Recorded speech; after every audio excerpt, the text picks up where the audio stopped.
Hello everybody and welcome to Storm Raids, and today I'm going to be doing kind of like a recent reads, kind of a semi-weekly wrap-up, except I'm doing it a little bit early because I'm just going to let you know about the rest of the books that I read in August.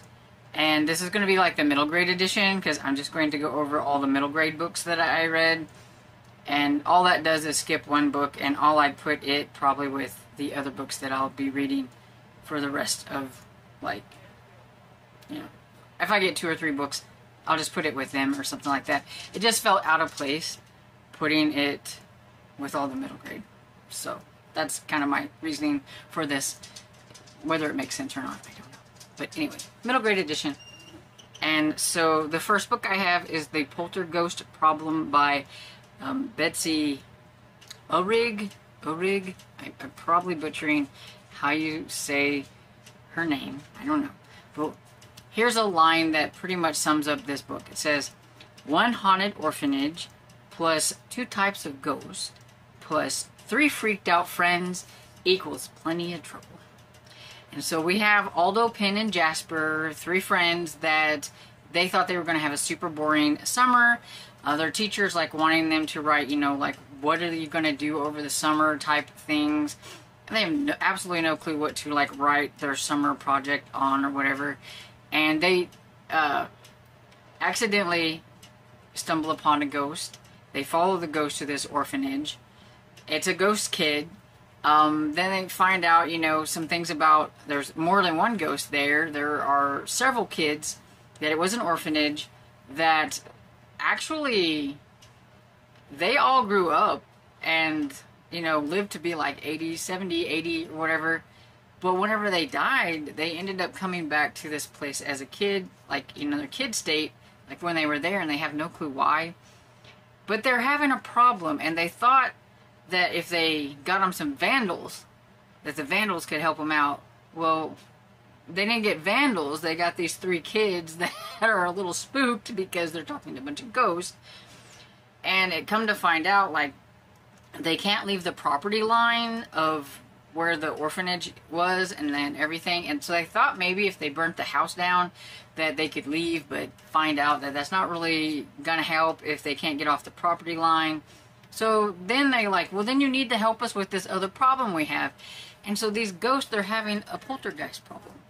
There is a poltergeist in the house. It's very angry, very frustrated, especially whenever you talk about certain things, like the 2 adults that used to run the place and all that. It gets really frustrated, scares those kids to pieces and everything. And so they've got to kind of figure out what the mystery is surrounding the orphanage, the people that owned it, who this poltergeist is, and what it has to do with everything, and how to, like, appease it and to kind of save these ghosts from this house.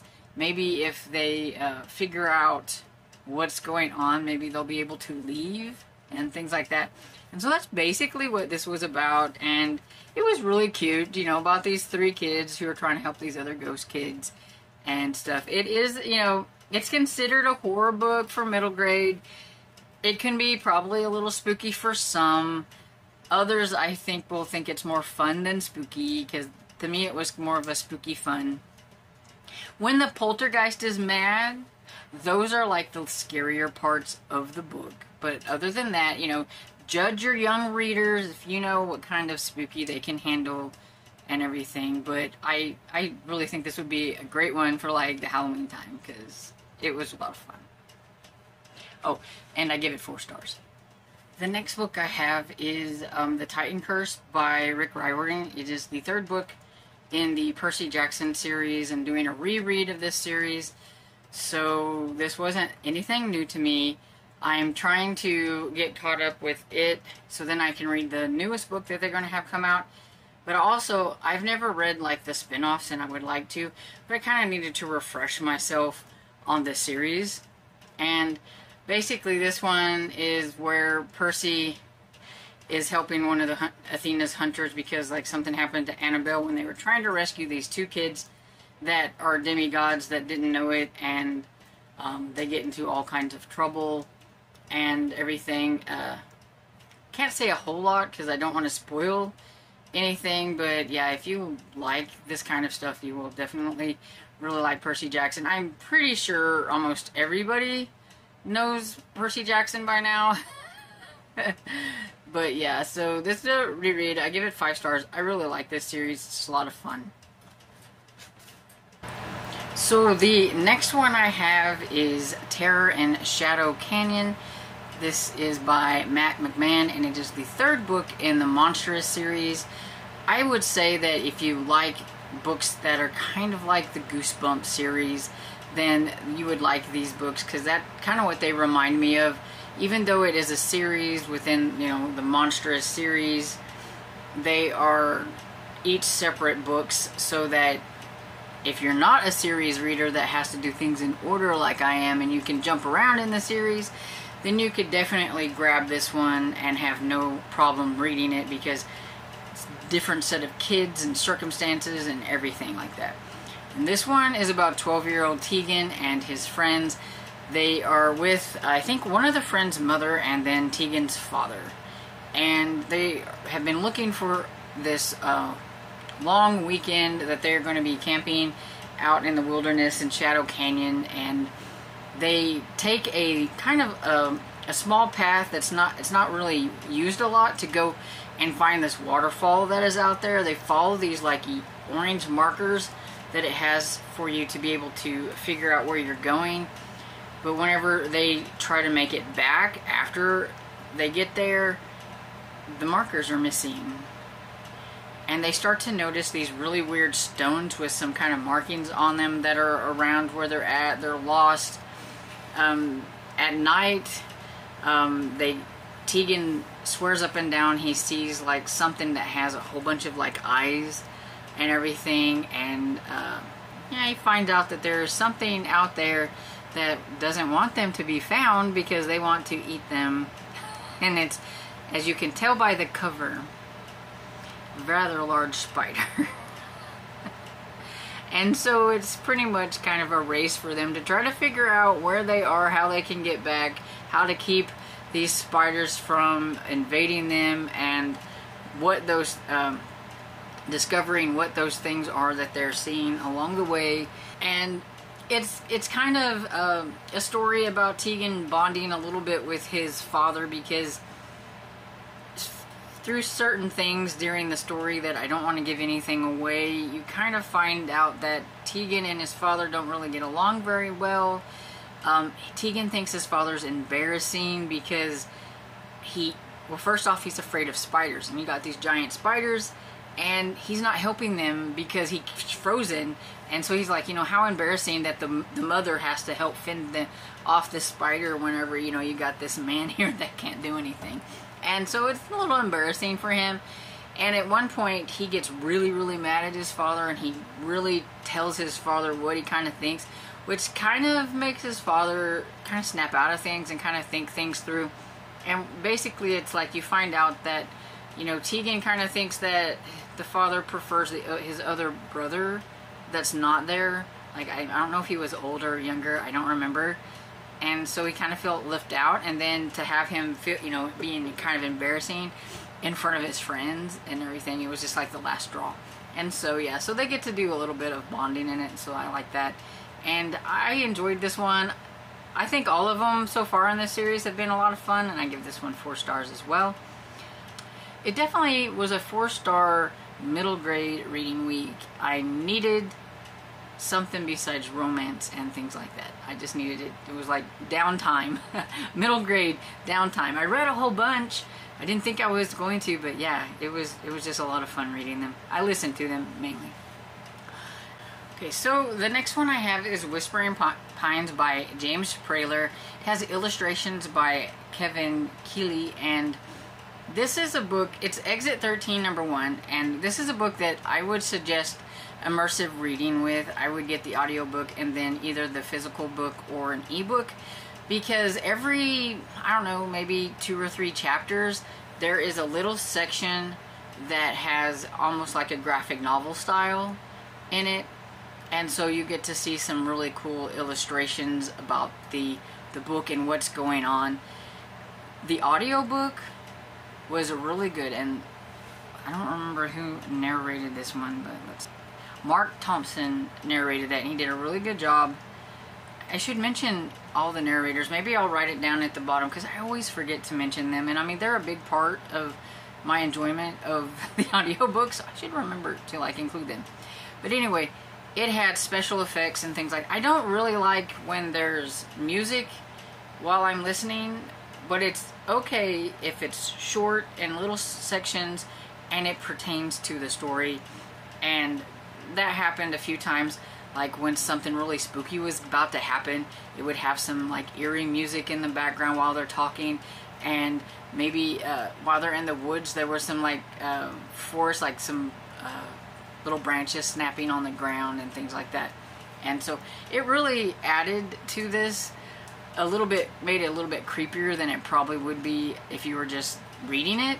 Though I'm sure some people might think that it is a little creepy, and it is a middle grade horror book and everything. And it is about Ash and Willow and their parents. They are headed, I believe, on vacation. I don't remember exactly. Yeah, they're supposed to be going on a perfectly normal vacation. And as they're going, something happens, like it gets really foggy. And they can't see. And so they decide to like pull over to the side of the road. And while they're pulled over, Ash takes Daisy, their dog, out to see if it needs to go to the bathroom. And there's the woods there and everything. And he swears up and down he sees something glowing, like glowing eyes and things. And here are the branches snapping and all that kind of stuff, which was really cool. And you could just tell that there's like something spooky happening and everything. Well, he gets scared. His sister laughs at him, his older sister, because he has a very overactive imagination and everything. And so she likes to make fun of him, of course. And, well, they get back in the car and everything, and then all of a sudden, like, the fog lifts, and they see a "Welcome to Exit 13 Motel, Pets Welcome." And they're like, where did that come from? Because it wasn't on, like, their map. It wasn't there before, and now all of a sudden it's there. Well, you know, they need a place to stay, and so they decide to go ahead and go to this place. And it's very creepy because the young man that's running the place, probably about Willow's age or whatever, he works for his parents. I think his name was Crispin or Christian, I cannot remember. It's been a few days. But he's kind of a little creepy.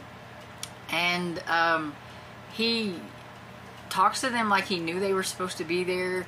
He knew they had a pet.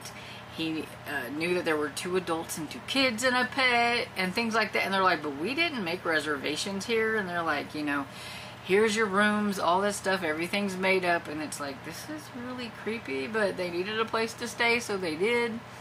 And while they're there, Ash starts to hear voices and things are happening. And whenever the voices happened on the audiobook, it was really whispery and creepy and things. That's why I said it really lends kind of a different element to the story. But you also want to get those like little graphic novel play. Once I figured out that that's what it was, because I hadn't read the actually like synopsis or anything, but I decided to go back and look at it, which I'm glad I did, because it said that it had these like little excerpts and stuff. So I went and borrowed the audiobook. I went and borrowed the ebook, and I checked it out on there. Yeah, it was really cool. So I like followed along with that and got to see all that graphic stuff, and that was really cool and everything. But yeah, while they're there, all these strange things happen. There is a dire wolf in the woods. You get the red creepy eyes. There's another couple that ends up staying there with like their daughter, who I think is in a wheelchair. I believe she was in a wheelchair. And so they kind of get to do some like mystery stuff with her. And yeah, there's like a scene.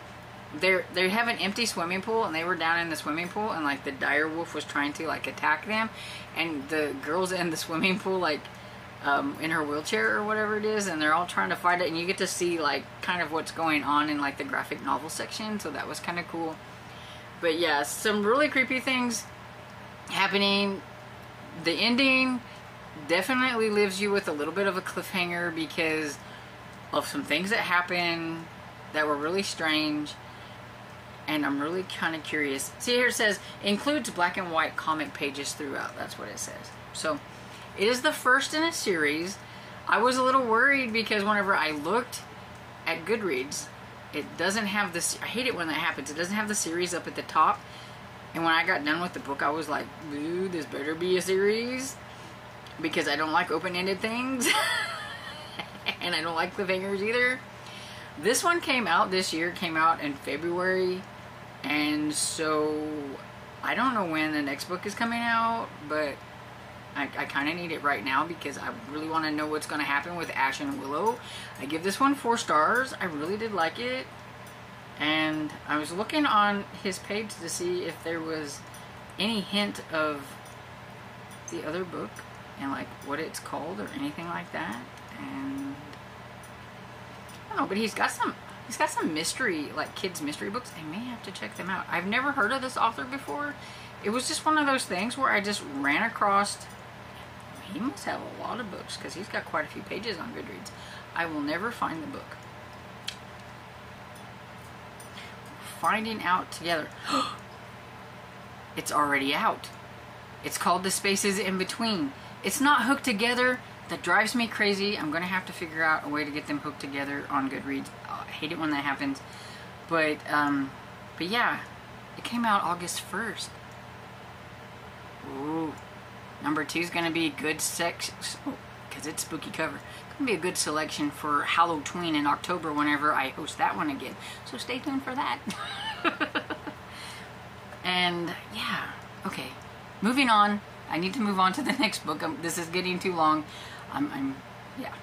Wrap it up, Stormy. Okay, so the next one I have is Macy, McMillan, and the Rainbow Goddess. And this one is by Sherry Green. And let's remember to get the narrator. And so the narrator is Tara Sands. She does a really good job. This one, you know, it's like it was a really quick audiobook. So was Whispering Pines and Terror in Shadow Canyon, which is why I could, you know, get through these really quickly. But Macy McMillan and the Rainbow Goddess is a contemporary, and I kind of like are hit or miss with contemporaries. But this one kind of got to me a little bit, and I teared up a little bit at the end, but it's because of certain contents that were in it that it just kind of hit a little bit close to home right now. But it's about Macy McMillan, and her mother is getting remarried. She's not happy about it. They're having to leave their home and go and pack up their stuff because they're going to be probably moving in with him.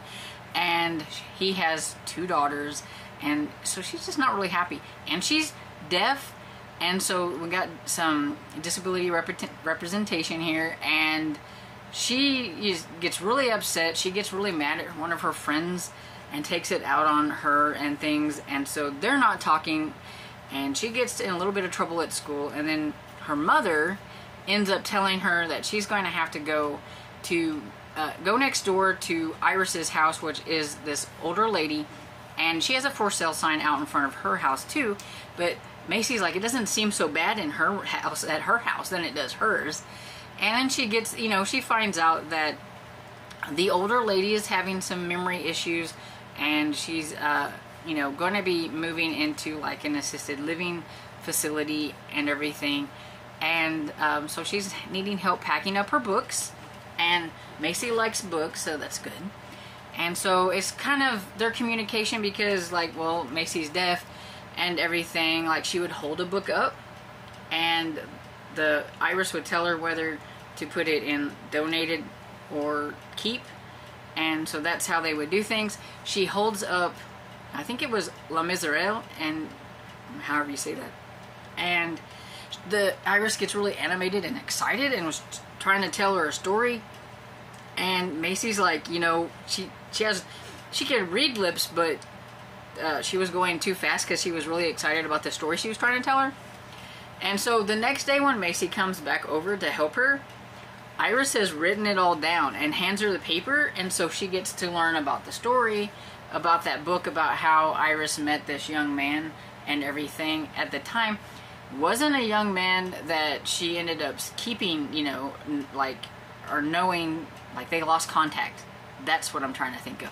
They lost contact, and so she didn't know whatever happened, but she just has this really kind of cool story surrounding that book and why she wants to keep that book and everything. And Macy kind of finds that, you know, her and Iris have, you know, a few things in common, even though there's like this wide age gap and all that kind of stuff. And she finds out a lot about Iris and her friend, and gets to like visit her friend in the like assisted living facility where she's going to be going. And there's this very, very emotionally sad part where Iris like forgets where she's going and things like that and all that kind of stuff. And that's what kind of got me, because you guys know that I have like the coffee club and everything where I kind of hang out with some older people along with my father. And we were going to Denny's, but now we're back at Hardee's. But a couple that always hung out with us, we could tell like they were getting worse and worse and worse, and we were really worried about them, especially the lady. She was really getting really bad, and we were afraid that she probably had dementia, and you could just kind of tell that things were going. But he started going downhill too. But they were getting really skinny, and we were afraid they weren't eating, because the only times they would eat was whenever we were with them and they, you know, in the place, because the people would just automatically bring them food and everything and all that stuff. So people were trying to make sure that they were eating, because they could kind of tell. We knew that we learned from like their family and stuff like that, that they're trying to get them into a place, but they're, you know, really stubborn, as older people can be. But there was an incident that like happened, and I don't know if somebody tattled on them or somebody, you know, went in to check on them, do like a welfare check, and evidently things didn't go so well. So now they are in this really nice assisted living quarters and everything. And so we go and visit them there, and we bring coffee club to them at least once a week and everything. But yeah, so that kind of made me a little teary-eyed, because I know exactly what's going on with poor little Iris and her not being able to remember things, and just kind of hit a little bit close to home. But I gave it 4 stars. I really liked it. I think if you like contemporary middle grade, that you should probably check this one out. It was really good. I like the idea, the reason why Iris is the rainbow goddess too, because that was a story as well. And then I have Brecken Beast by Kate Alice Marshall. And this was the second book in the 13 series, and this one is a continuation from the first book, so I can't really say a whole lot. But basically, like the first book in 13, you find out that the 3 main characters in here, which I'm going to forget their names. There's Otto, Pip. Why can't I remember the other? Oh, Eleanor. Otto, Pip, and Eleanor. And Eleanor has moved back to Eden Ill, I think is what it's called. And she knows that her mother didn't want her to go back there, but something happened, like their house burned down. She thought kind of like her mother was trying to kill her, and you know, some bad things happened. Anyway, she had to move back here to stay with her aunt and uncle and everything, where she meets Otto and Pip. And then they find out that they are all they were all born on Halloween, and they are all going to be turning 13, and there is like this like curse on the town, and that the three kids that turn 13 on this Halloween and everything, that they have to cast them into this place where the January man is, or whatever. They have to make them into these keys. There's like these keys, and January man needs these keys, and if the villagers do what they're supposed to do and things like that, then they're good for like another so many years or whatever it is. I think it's like every 13 years, so they're good and everything.